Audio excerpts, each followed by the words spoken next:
while you up running.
See how you know?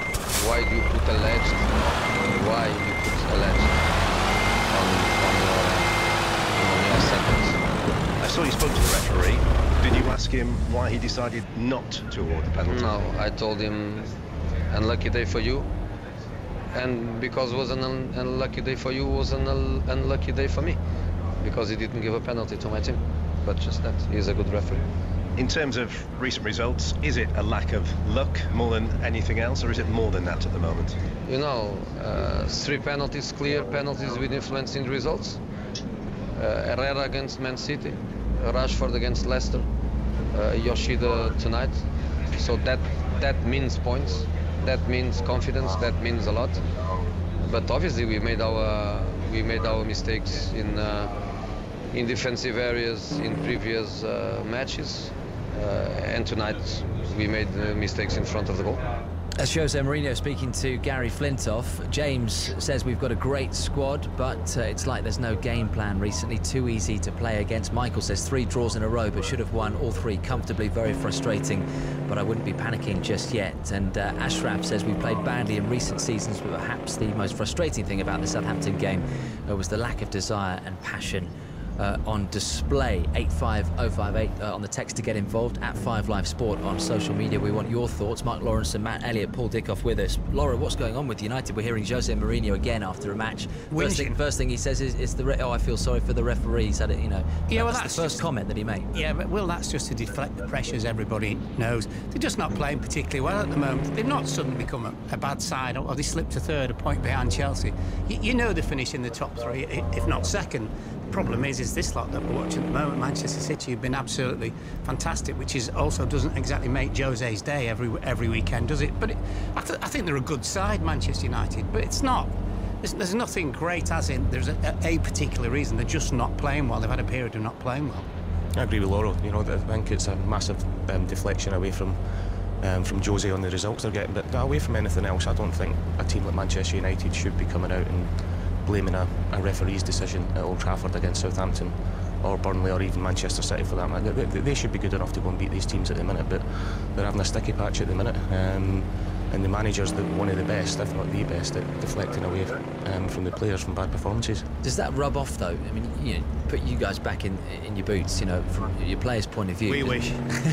Well, you a lot longer than these two.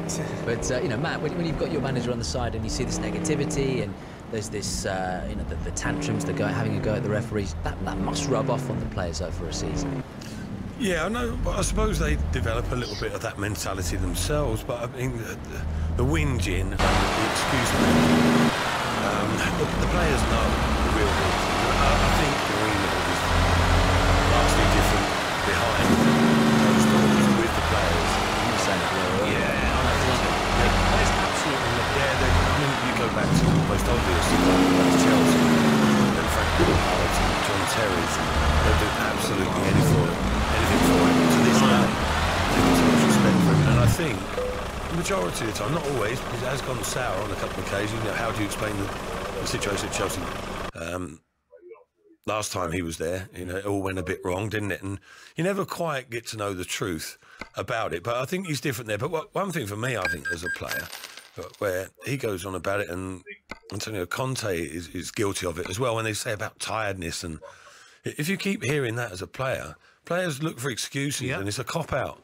And they go, well, the manager thinks we're tired. You know, if we don't play that well, it's not the end of the world, because I can say I'm a little bit fatigued. And you know, I think that Man United especially should be looking for higher standards than that, really. And none of Man where does all this deflection get you at the end of the day? You know, what is the ultimate point of it? Absolutely. It doesn't really serve a purpose for me. And you end up looking at Mourinho and thinking, hang on a minute, there's one man above you at Man City who's doing it the way everyone would like it to be, and he's got it off to a T, isn't it? And it's almost seeing, you know, a gap in, not class, but even gap in quality between the two managers. Yeah, there is. I think Jose knows there's a golfing class between both teams, that's and the problem. he's doing everything he can to try and deflect away from that. You know, and maybe sometimes he would get a lot more credit if he came out and actually said that, you know, and said we've got a lot more work to do. It's too difficult for him to say that. Yeah. You see Man City regular, and it's a question that's been asked a few times of late, but you know, it's quite a straightforward one, I suppose, obvious one. But if Pep Guardiola was in charge of Man United with those players he's got for the same period of time, would they be in and around the level that Man City are? Yes. Yes, I without a think they doubt. would. That tells the story, doesn't it? I had the pleasure of spending 2 weeks with the City pre-season, and Pep's got the players hanging off every single ball. Look, you talk about the football that Manchester City play, but without the ball, they are phenomenal as well. And the biggest thing for me is the camaraderie and the team spirit that they've got now. You know, I'll go back to the derby at Old Trafford when they left Sergio Aguero out and he's sitting on the bench. Now he's one of the best players in the world, one of the best strikers in the world. At the end of the game, a player of his ilk didn't get on the pitch, and it would have been easy for him to walk down the tunnel and go and sulk a little bit, but he's got them all together. He was down there celebrating as if he just scored the winning goal.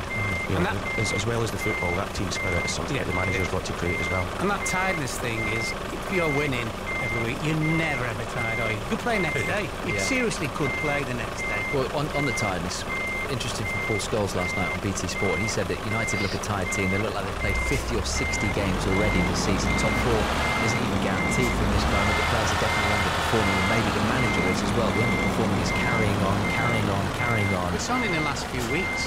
It's probably just a number of games. It's probably the last 2 weeks. And he says the manager has to take responsibility for that. And listen, if you're at Manchester United, you're always going to be compared to the big man, aren't you? You're always going to be compared to Sir Alex Ferguson in that shadow. But Scholes there saying that Mourinho has to take responsibility. Well, he's a manager, so ultimately he does. But if they win the next 2 or 3 games, I think they're just completely disappearing.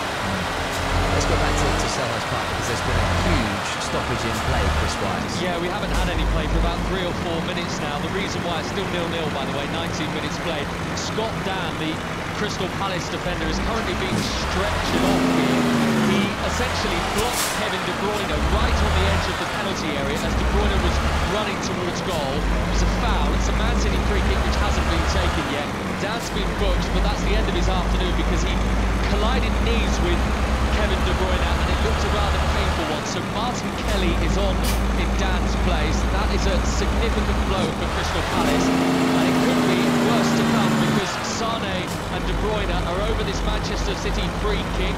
20 minutes played. It's right of centre, about 3 yards outside the Crystal Palace penalty area. De Bruyne and Sane capable from this sort of range. It's Sane, it's into the wall, it's back to Sane again. Now De Bruyne, edge of the penalty area, lifted in, bounced off a Palace head, and then caught comfortably by Wayne Hennessy. Let's bring in David Cleek, first of all, to talk about that injury to Scott there. Yes, De Bruyne attacking him just on the edge of the box, looking to go past him on the outside.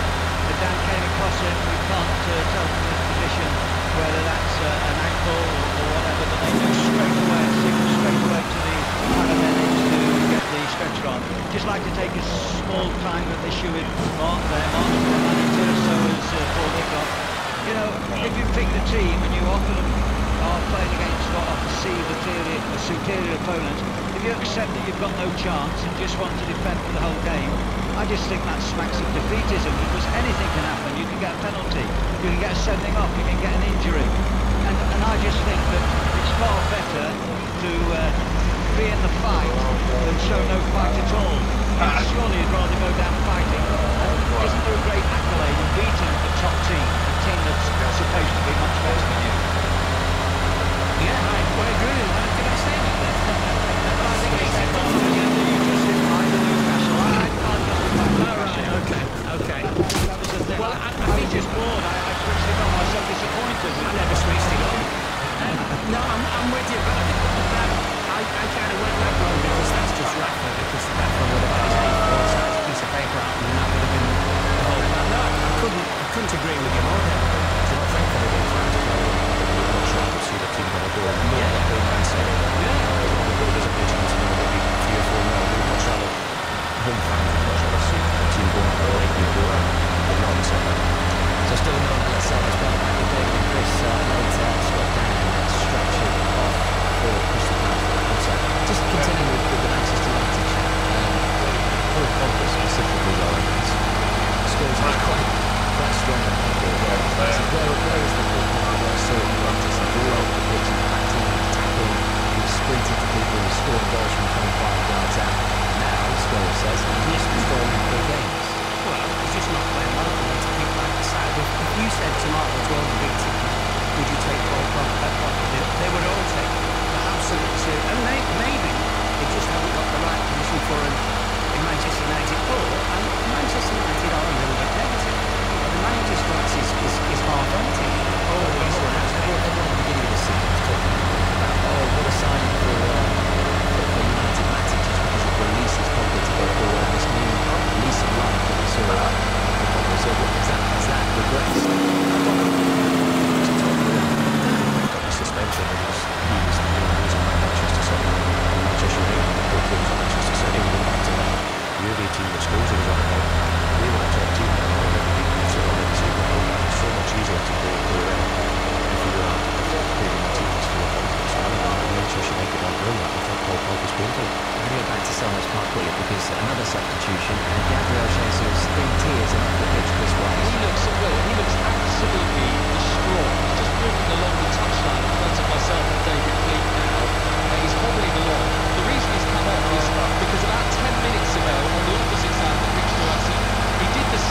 I wonder if this caused some sort of issue to his groin. He tried to carry on, he's now ended up back on the deck, and Aguero's on in his place.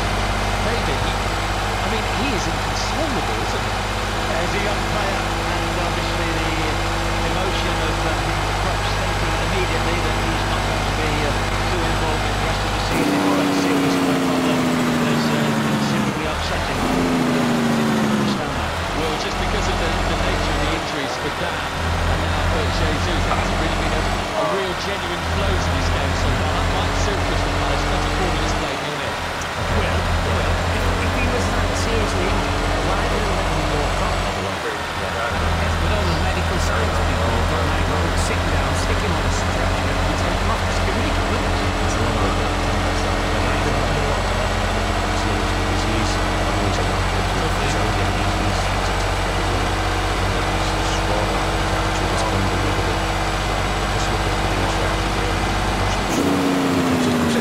should be flexible enough to do the splits, but you know, When you're 4 months old, Chris described it absolutely perfectly. It's inconsolable. That's all Jay said. What about substituting for Manchester City? We'll talk about Nottingham Forest shortly, but what are your best and worst moments, football moments of 2017? Sarah and Norwich's best, hands down, my beloved Spurs beating Watford at Wembley, also the chart that night at Tottenham and the Bernabeu, Arsenal watching Emmerdale. Worst losing in the FA Cup semi-final to Chelsea. I think scoreline flattered them. Stuart Potter says worst moment in football 2017. Yesterday, buying 2 tickets for Chelsea against Stoke, seeing the team announcement, watching Stoke get pulled down in 22 minutes. Mark Hughes says it was his decision. I suggested refunds all away supporters and his salary win tomorrow indicated lose. He has to go. Don says best moment of 2017. Wenger might go, worst moment of 2017. Wenger stay stuck in with that Sunday tandem go what Stuart's texting about there about Mark Hughes and his later on 85058 that final on sport on social media. So Nottingham Forest have today's sacked manager Mark Warburton, director of football Frank McCarland as well. Warburton has been in charge since March and had Forest a relegation last season. Apparently 14th in the championship when he just won their last 7 matches. Forest were taken over by new owners in May. Let's speak to Robin Chipperfield from BBC Radio in Nottingham. Hello Robin. Hello. Fair decision is this? 14th in the table. From a neutral's point of view seems a bit harsh. 10 points off the Howard, 10 points off the Robin. Yeah, it's come as a bit of a surprise. I think it's fair to say the ground has been shifting a little bit under Mark Warburton over the last week or so. I think Forest fans will see it, they'll be divided about the decision. I think a lot of people have seen the progress that has been made in moving up the table, the start of football, the youngsters being introduced, but others will say the progress isn't quick enough and it's not strong enough. There may have been progress early in the season, and slip back in the last couple of weeks. And one defeats to Sheffield Wednesday, Sunderland teams below them in the table have signalled the end for Warburton. And as you say, for Frank McCarland, the sporting director, and also David Worthy, Warburton's assistant. When you look back at the managerial casualties at the City ground, Robin, we worked out 10 managers in the last 9 years, and they're just full-time managers. That's not Paul Williams in the last few years. Yeah, and what the strange thing, well, is what was said at the start of the season by the chairman of the club, who said that Warburton would be given the precious commodity time.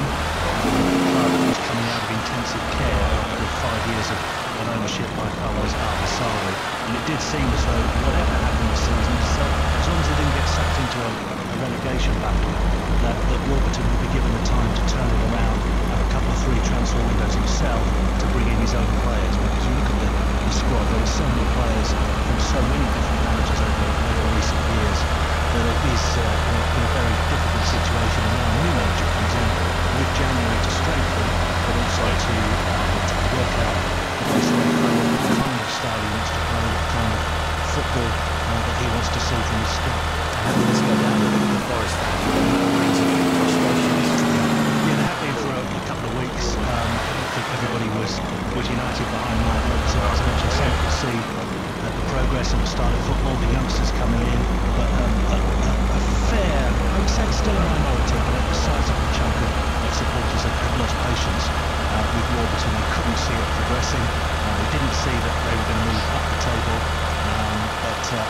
it is a kind of a divided fan base, I think. And what's the talk for who's next then?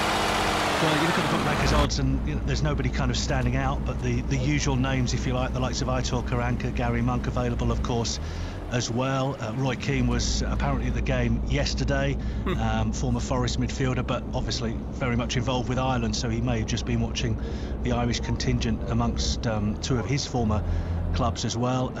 You would suspect potentially a continental appointment. Forest have been down that route before, but with the Greek owners that the club has, whether they go down the continental route that has proved successful for other clubs in the Championship, but also proved unsuccessful for clubs in the Championship as well. Whether they go down the divisions, and Danny Cowley, for example, at Lincoln is a name that has obviously done well at Sincil Bank. Nathan Jones at Luton, Gary Bowyer at Blackpool, who has connections with the club as well. So there are names down the divisions they may go to, but I would suspect that they'll probably go continental, and probably in place, I would think, for the FA Cup tie around 7 days' time against Arsenal at the City Ground. Thanks, Robin. That's Robin Chipperfield. Next Sunday, we'll have full commentary of Forest against Arsenal, 4 o'clock in the FA Cup third round. One of 3 live commentaries on 5 Live Sport that day. Where was Paul Dickoff on that list? No interest at all. No interest at all. There's the official statement. Hey, I saw Forest the other week at Preston, but actually played really well. That's comes a real surprise to me. It's just that, look, it goes back, I say it all the time, it's what expectations have the owners got. You know, he's only said in the summer that intensive care's needed, he's going to get time, and then... And there's that always the danger, the fact that, Warburton was given the job in March, the new owner came in May. He's not his man. Yeah, absolutely. But he's basically not his man, you're in trouble straight away. Yeah. Here are what some of the Forest fans are saying on social media. Josh says, unless we bring in Karanka, I don't see anyone better than Warburton. Can genuinely see us going down now. Jake says the owner tells us that it's a long-term project, and then this modern football isn't half draining. And Tom says 37 games, 19 losses, 52 goals conceded over the course of Warburton's reign. Simply not good enough and not sustainable in this league if any success is to be achieved. Since January 2009, Forest have had 10 permanent managers, which is going some way, isn't it, at Nottingham Forest. Anthony Joshua has told 5 Live that a heavyweight unification fight with Joseph Parker is all but done. Joshua wants to add Parker's WBO crown to his WBA and IBF titles before a possible meeting with the American WBC champion Deontay Wilder. You know, negotiations are tough, but in terms of the love of the sport, I won't let that get in the way from achieving my goal, because legacy is important to me as well. And I think we're achieving something that, you know, to hold all 5 belts has never been done before.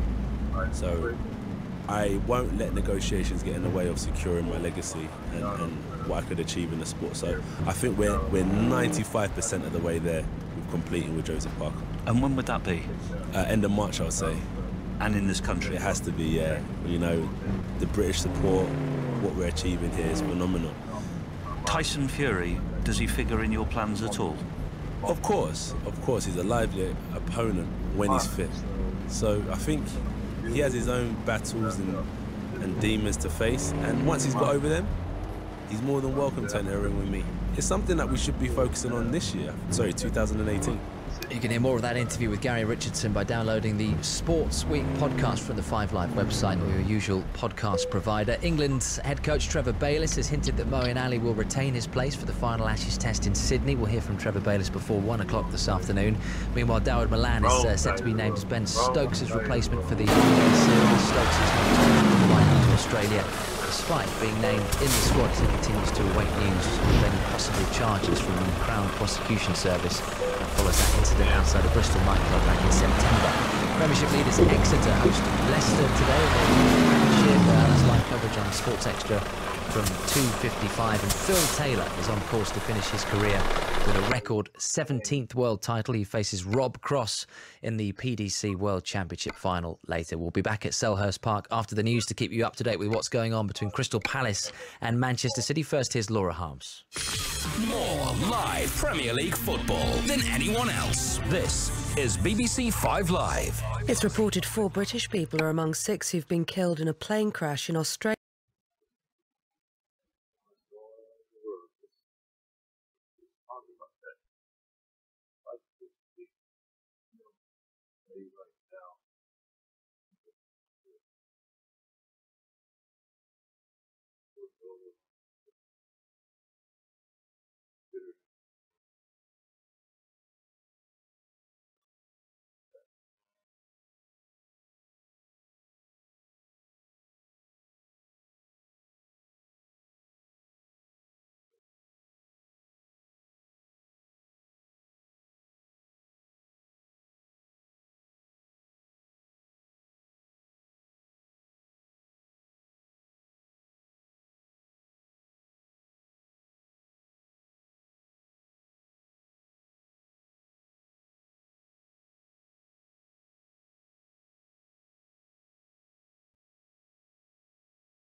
Yeah.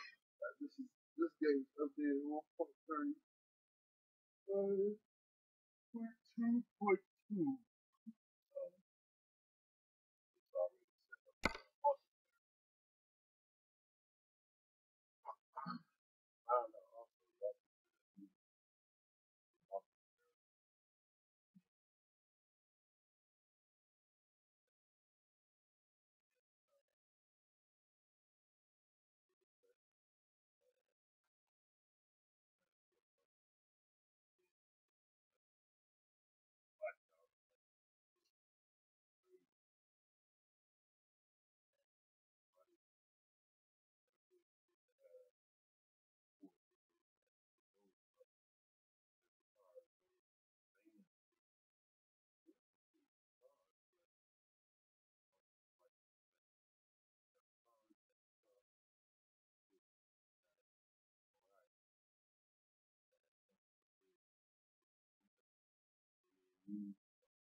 Causing a penalty, so I'm really happy about the all-round performance. Staying in the game, that's the real deal, and I'm really happy for him, happy for the team. We have to see.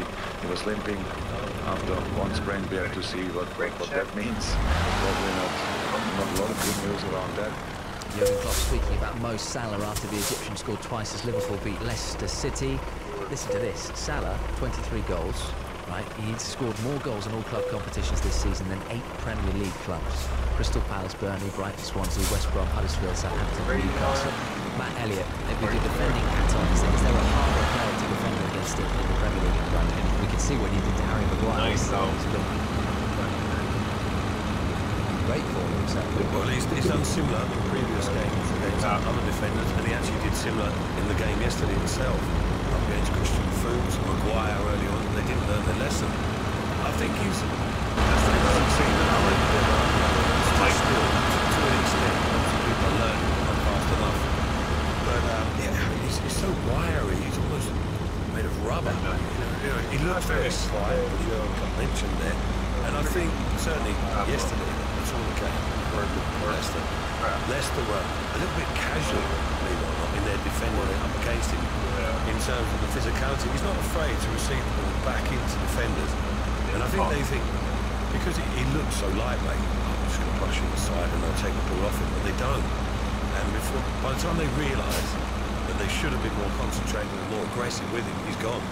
The ball's gone. And you saw that particularly with the goal. Aaron Maguire was excellent yesterday in general, but he got up too tight. I'm just nudging that away.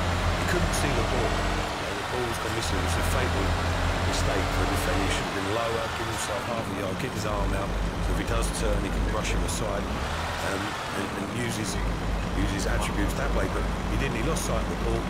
Salah just rolled in, disappeared before he knew it. It was too late. He was in a goal, and when he does get in a goal, more often he finishes. And he said that he missed 2 excellent opportunities in the first time. He could have quite easily. And this is what Jurgen Klopp said. He's got 23 goals. He could have 53 goals. Yeah, he's missed a fair few, hasn't he? He could easily have 30.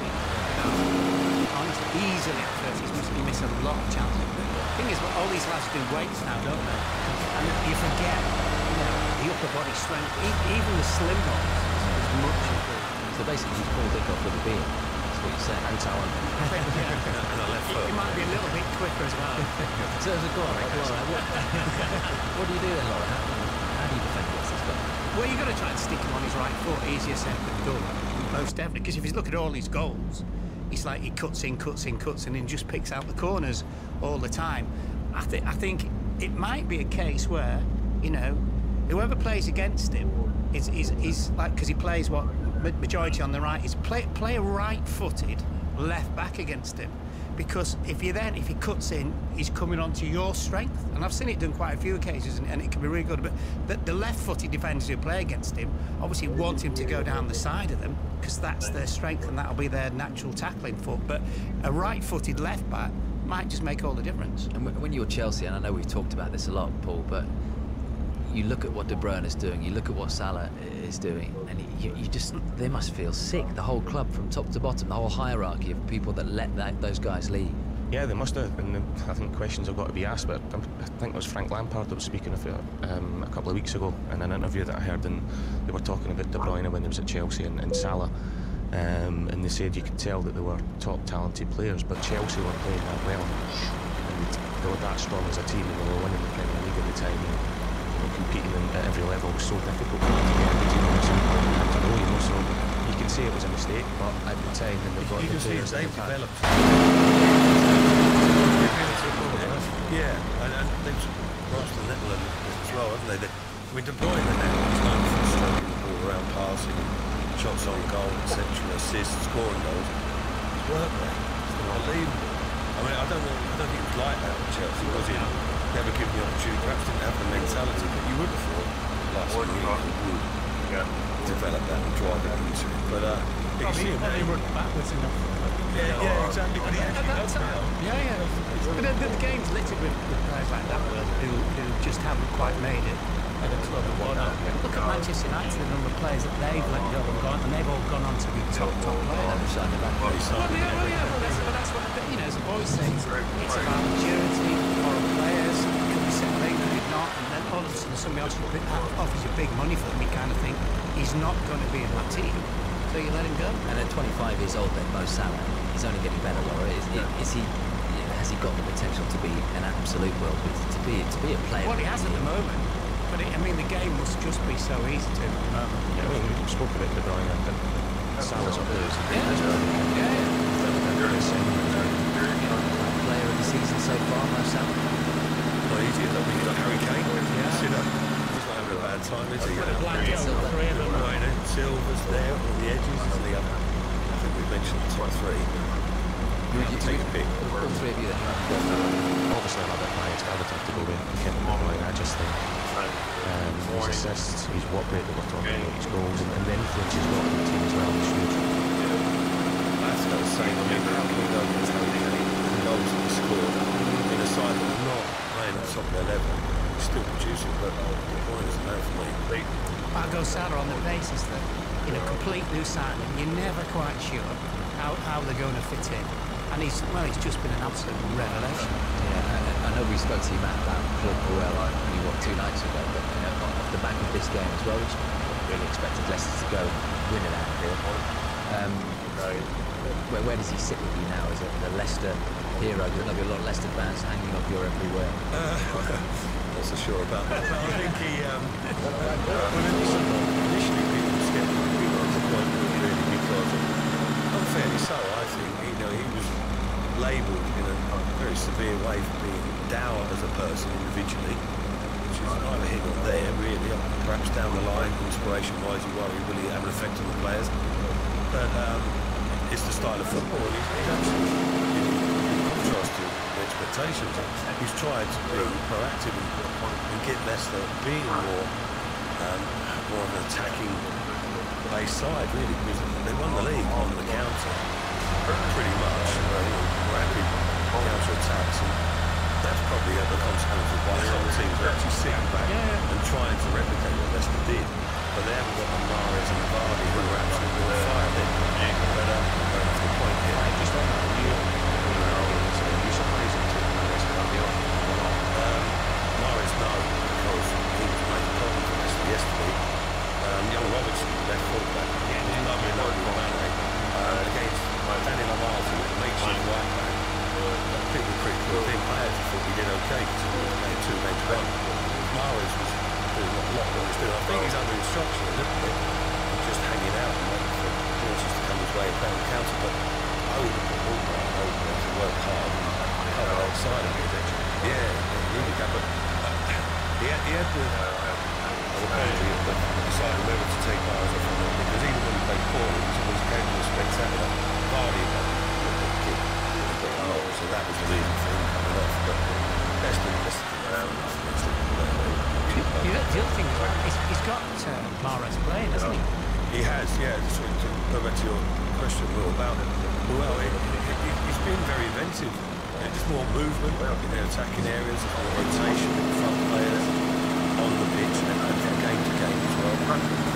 Personnel changes, keeps people on their toes. Fullbacks are more adventurous, defending a little bit higher more often, not so. Of times of late, Leicester have been a bit down to watch. Recently, that's changed. Although they want a bad one, it was I've been understanding negativity on that point. I thought they've done a great job with Southampton. Well, yeah. Very unlucky, you know. That age, League Cup final. It's called Twitter. I mean, it's not the most inspiration. When you hear it in his post, pretty much he's not the most inspiration. But like you say, not hands. We're going to move on to my Stoke shortly. Let's go back to Selhurst Park. We're in stoppage time there, first half stoppage time. A couple of big injuries, no goals, and Sergio Aguero off the radar, Chris Wise. Yeah, he's just had the latest chance for Manchester City. A De Bruyne pullback from the byline on the right side. Aguero about 3 yards wide, really, with his effort. But Crystal Palace have riled Manchester City to an extent. There's been all smiles for Guardiola's side this season. A few moments ago, we saw a misplaced pass from De Bruyne to Sané, and the pair had an argument, much to the amusement of the Selhurst Park crowd. You can hear the place. It is really reverberating at the moment. David Reed alongside me. And David, the Palace players in particular that are causing Manchester City problems, unsurprisingly, I've not seen Benteke as energetic as he has been today, but Wilfred Zaha's on his game today. Yeah, the whole team is playing with great drive and determination. They're really, against Humming, it's a toe-to-toe game, but Zaha's interesting. Well, he divides opinion, let's put it like that. I think he's a great promise to myself. Does he deliver consistently goals and assists?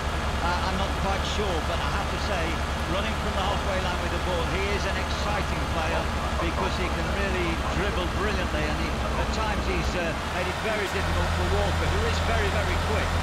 Zaha has done really well taking Palace from the middle third to the attacking third.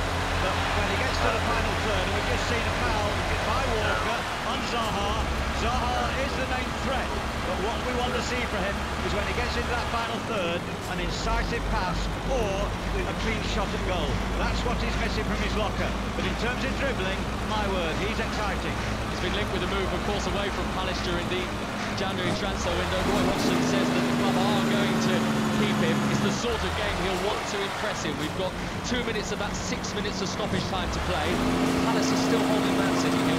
Kyle Walker absolutely raging at referee Jonathan Moss having conceded that foul. So Stoke City a 15th, but just 2 points off the drop zone after being hammered 5-0 at Chelsea. Mark Hughes rested a number of key players and started 2 teenagers at fullback. Afterwards, he explained why he made the changes. It's difficult at the moment because we need to get a few players back just to give us that solidity in the platform, the defensive platform that we're searching for. We had 2 young lads playing today that did the best under difficult circumstances, and it was a battle that never played together on any level. So there was always going to be a risk. Clearly, October was all we had. We've got to go again on Mondays, so we had to protect some of the movement players as well.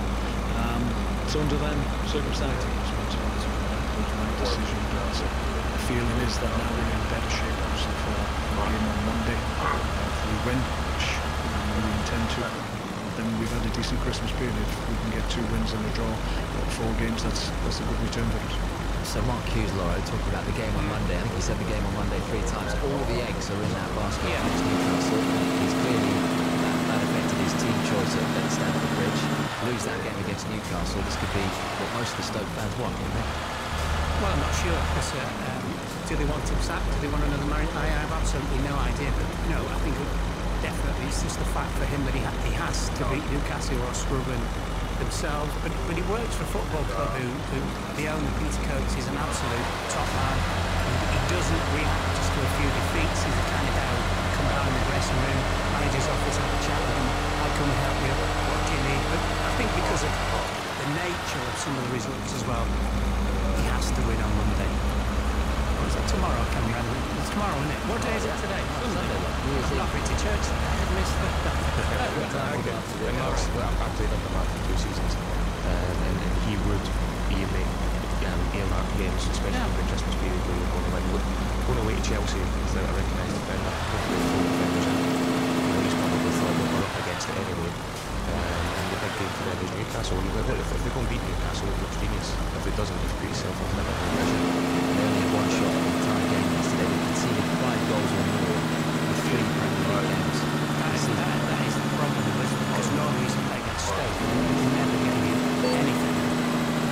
That's to do with Shaw, because he just doesn't seem to be the same player anymore. He was really kind of bullying defender, which is obviously something somebody. Is there not an element of be careful what you wish for here? Yeah, I think there always is, isn't there, with all these teams. You know, what realistically would a Stoke supporter want from their team? Where do they want to finish? Have they not finished in the top 10 in the last 2 years?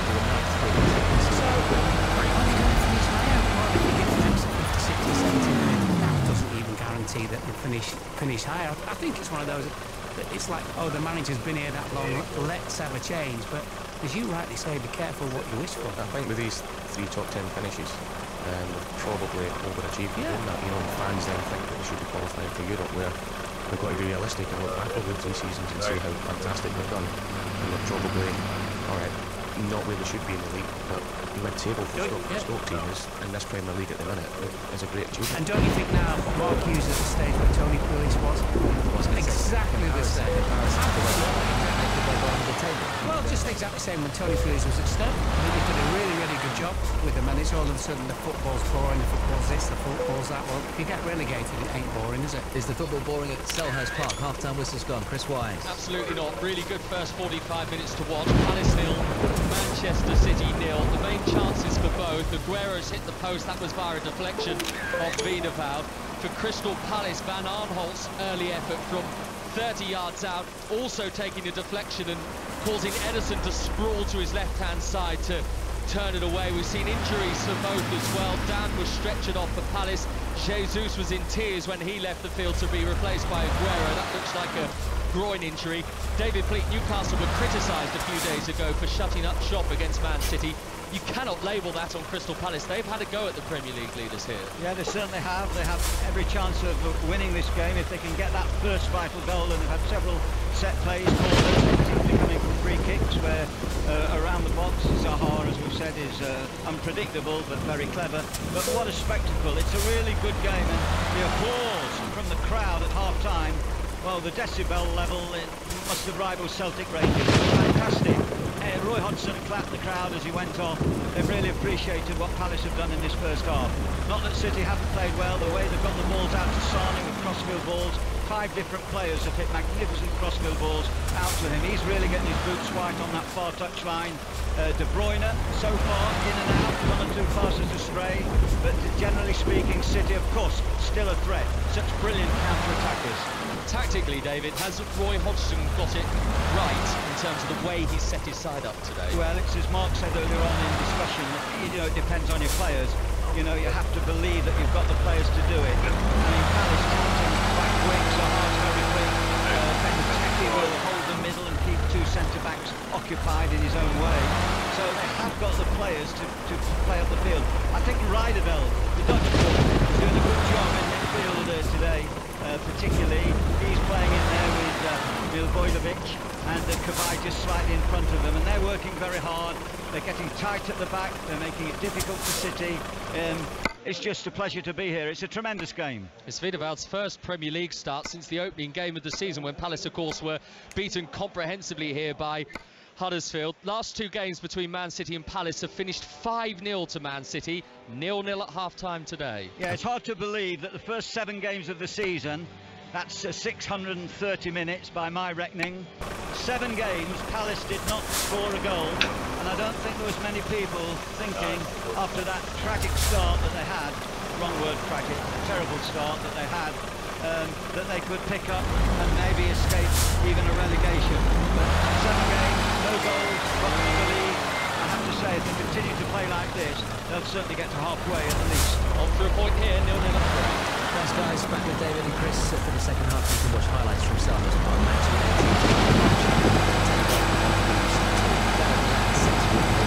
Stokes in England's one-day international squad to face Australia last month. Stokes was named in the squad but remains unavailable for international selections. He awaits news of whether he'll be charged with causing actual bodily harm. Meanwhile, on the pitch, Moeen Ali has been backed by coach Trevor Bayliss. The other part of his all-round form couple of calls to leave Ali out of the final Ashes test in Sydney. Simon Mann is there for us. Well, 4 years ago, a disintegrating England team arrived here in Sydney 4-0 down and lost the 5th test in 3 days.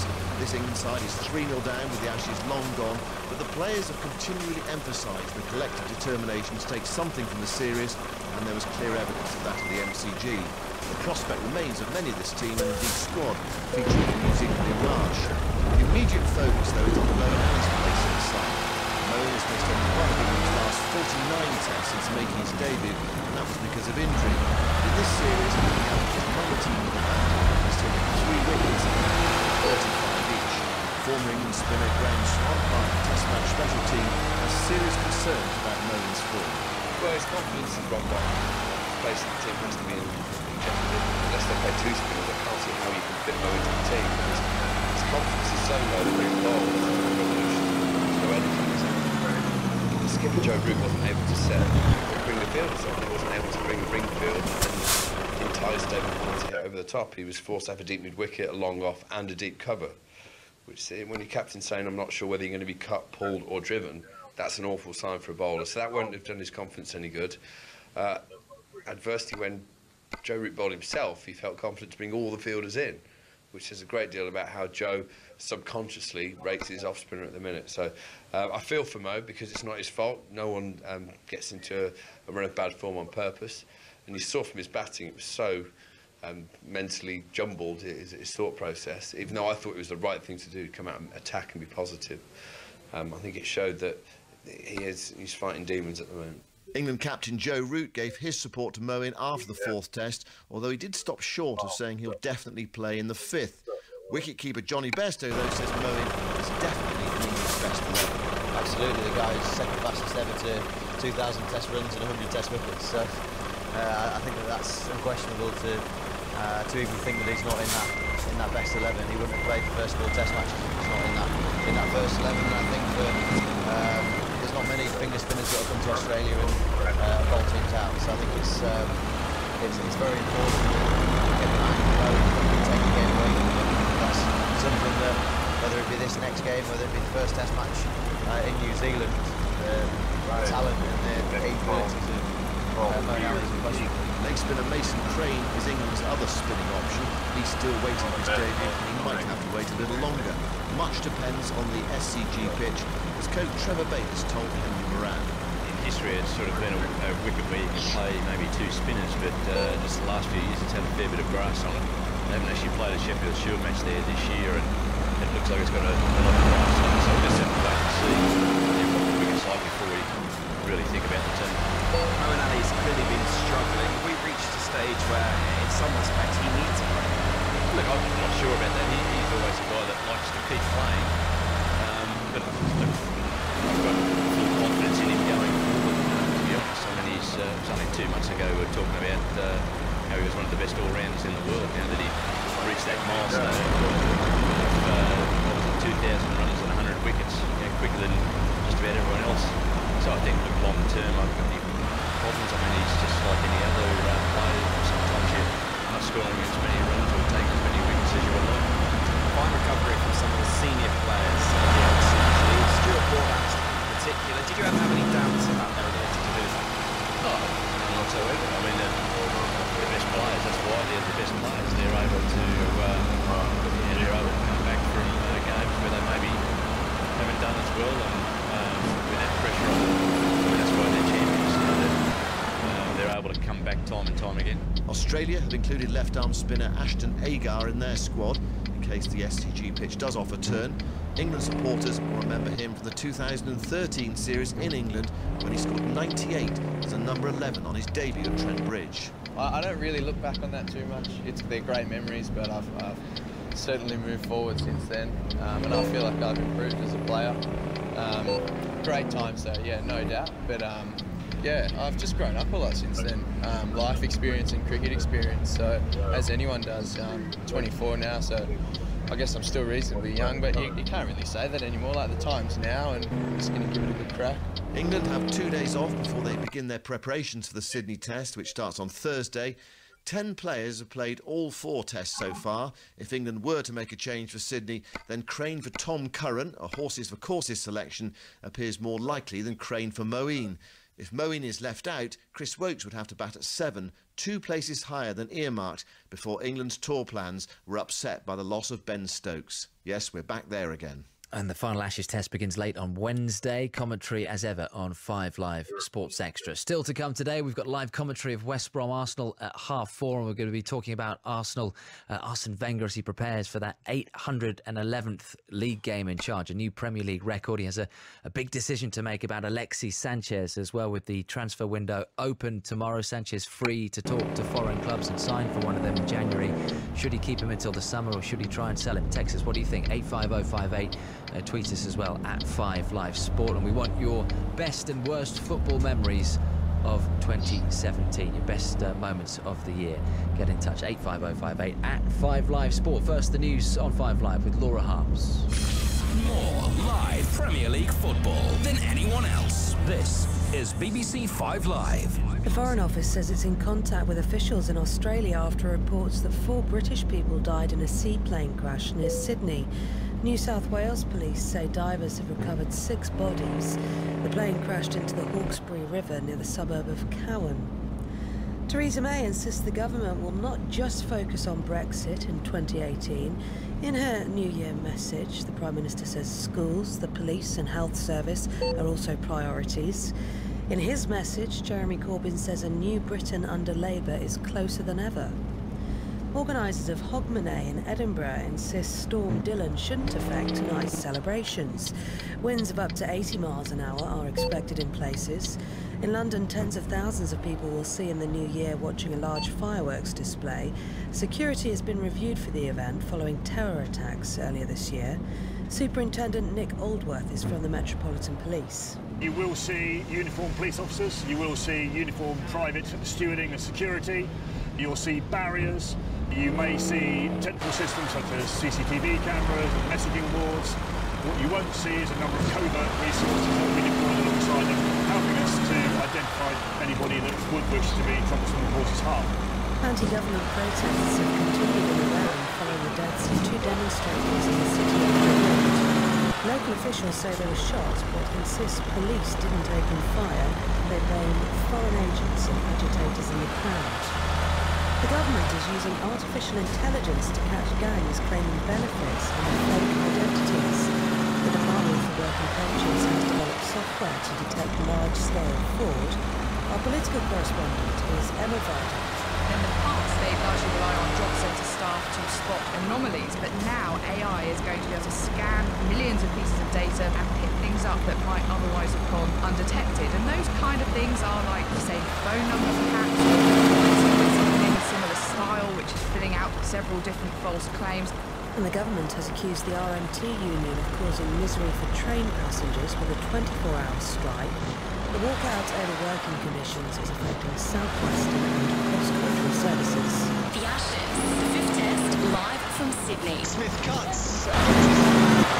Story of the series, story of the winter for England. Bowling into the middle of Stephen Smith's path. 100 not out. England have lost the series, but now have pride to play for. Comes for right down the ground. There it is. Lovely shot as well to bring up the double 100. Huge roar from the England supporters here. The Ashes, the fifth test, live from Sydney. Starts Wednesday night from 10:30. On 5 Live Sports Extra. This is 5 Live Sport with Will Perry. So goalless at half-time at Selhurst Park. Crystal Palace 0, Manchester City 0. Back with Chris Wise and David Pleat for the second half. Updates shortly. West Brom Arsenal is our 4:30 kick-off. We've got commentary of that with Conor McNamara and Steve Claridge to come. In the last few moments, though, both Ashley Young and Kyle Norton have been charged with violent conduct. Both incidents, Young against Southampton yesterday and Norton against Watford, also yesterday, weren't seen by the officials. Both have until 5 o'clock today to respond. Anthony Joshua has told 5 Live that a heavyweight unification fight with Joseph Parker is all but done. Joshua wants to add Parker's WBO crown to his WBA and IBF titles before a possible meeting with the American champion Deontay Wilder. Dawid Malan is set to be named as Ben Stokes' replacement for England's one-day series against Australia next month. Stokes is not expected to fly out despite being named in the squad as he continues to await news of any possible charges after being arrested on suspicion of actual bodily harm.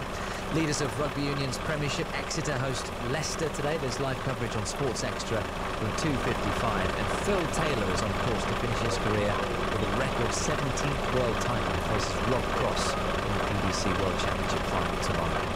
Well, earlier we were talking about Jose Mourinho after 3 consecutive draws in the Premier League. Mark Lawrenson, Matt Elliott, and Paul Dickoff in the studio with me. Gary Neville's just tweeted this. What are your thoughts on this? We should be closer to City, irrespective of their incredible run. But City did have better players, a better squad when Jose came in. The recruitment under Van Gaal and Moyes was all over the place. They should be signing players that suit their values, not being taken from one extreme to the other.